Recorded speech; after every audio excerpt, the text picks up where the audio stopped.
कार्यक्रम सुनने वाले सभी साथियों को राजेंद्र सेन का नमस्कार।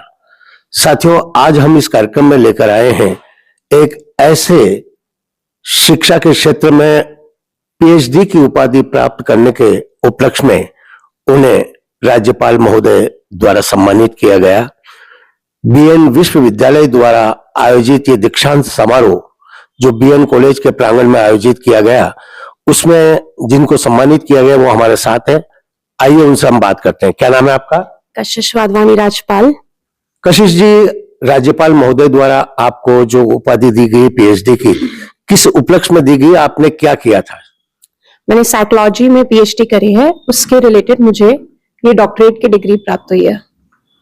जो ये आपने कोर्स किया है, इसमें क्या डिवीजन रहा है आपका और किसके अंडर में आपने पीएचडी की? मैंने Lokeshwari Rathore, head of psychology department के अंडर में ये करी थी एंड हमने टीनेजर्स पे काम किया था एंड इससे रिलेटेड मुझे ये डॉक्टरेट की डिग्री मिली है।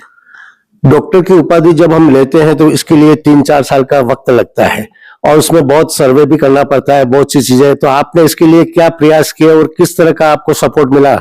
सबसे पहले तो मेरी टीचर जो मेरी गुरु हैं वो बहुत अच्छी थी, उन्होंने मुझे बहुत कोऑपरेट किया।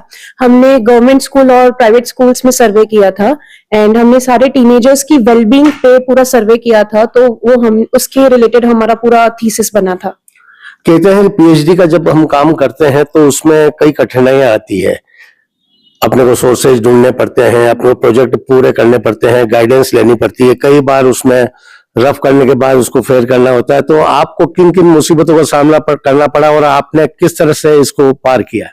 बहुत बार करेक्शंस करने पड़ते हैं, जैसा कि आपने कहा बहुत बार करेक्शन करने पड़ते हैं, पर जैसा मैंने कहा मेरी गाइड बहुत अच्छी थी और हमने जब सर्वे किया तब हमें बहुत कोऑपरेटिव लोग मिले, क्योंकि हम स्कूल्स में गए थे तो कोऑपरेटिव टीचर्स ने काफी कोऑपरेट किया, तो हमारा सर्वे तो इजी हो गया। पर हाँ, रिजल्ट डिस्कशंस में करेक्शंस तो थे ही।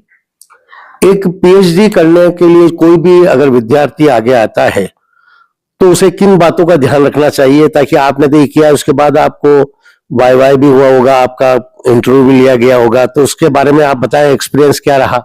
मेरा इंटरव्यू का एक्सपीरियंस भी बहुत अच्छा रहा था, क्योंकि हमारे टीचर बाहर से आए थे एंड हम इसमें जिस भी इंसान को पीएचडी करनी है उसको सिर्फ ये ध्यान में रखना है कि वो क्यों करना चाहता है ये, क्योंकि आपका क्यों बहुत ही ज्यादा इंपॉर्टेंट होता है कि आप क्यों कुछ करना चाहते हैं। तो अगर आपका क्यों अच्छा है तो आपकी सारी सफलता निश्चित है। तो आपके इस बीएन विश्वविद्यालय द्वारा जो आयोजित किया गया ये आयोजन, इसमें कितने बच्चों को, विद्यार्थियों को ये डिग्री मिली है?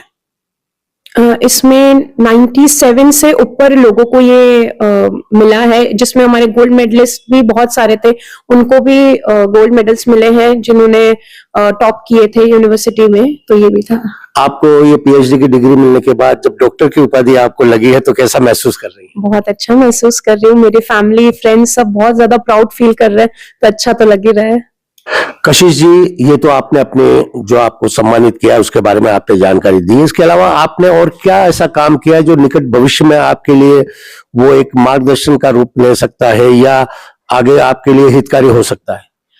मैं पिछले 9 साल से इस फील्ड में हूँ, ना कि सिर्फ डिग्री के मामले में, पर दूसरे मैंने लाइफ कोचिंग, एनएलपी और डीएमआईटी का एक्सपीरियंस मेरे को 9 साल का है।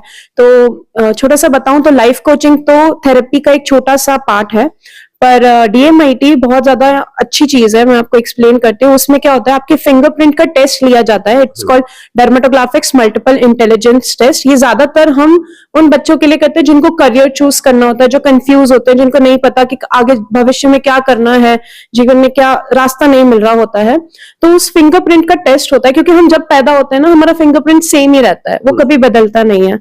तो फिंगरप्रिंट का टेस्ट होता है जिससे आपकी ब्रेन की कैपेसिटी पता पड़ जाती है कि किस फील्ड में बच्चा आगे जाके सक्सेसफुल होने के चांसेस जिसके ज्यादा हैं।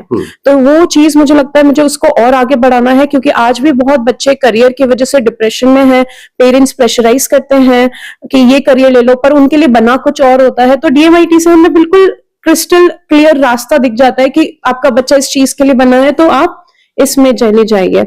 और मैंने अभी तक जितने भी लोगों का डीएमआईटी किया है वो विद गॉड्स ग्रेस बहुत ही सक्सेसफुल रहा है। वो बच्चे अपनी करियर में बहुत अच्छा ग्रो कर ही रहे हैं। बहुत अच्छी आपने अनुभव बताए हैं। वो तो आने वाले समय में आपके और क्या करने की इच्छा है, क्योंकि आपने पीएचडी तो कर लिया, आपकी शिक्षा यहाँ से तो पूर्ण हो गई है, उसके अलावा आगे क्या करना चाहती है? मैं आगे अपनी ही फील्ड में और आगे बच्चों को जागरूक करना चाहती हूँ कि मेंटल हेल्थ कितनी इंपॉर्टेंट है। इससे रिलेटेड उसके सेमिनार्स, वर्कशॉप्स और 1-to-1 सेशंस को और ज्यादा वाइड तरीके से फैलाना चाहती हूँ। ज्यादा ऑनलाइन पे भी बहुत ज्यादा फोकस करना चाहती हूँ, क्योंकि सिर्फ उदयपुर तक सीमित नहीं, हम मेरे क्लाइंट्स फॉरेन के भी हैं, तो और इकट्ठ चीजें बढ़ा के करना चाहती हूँ।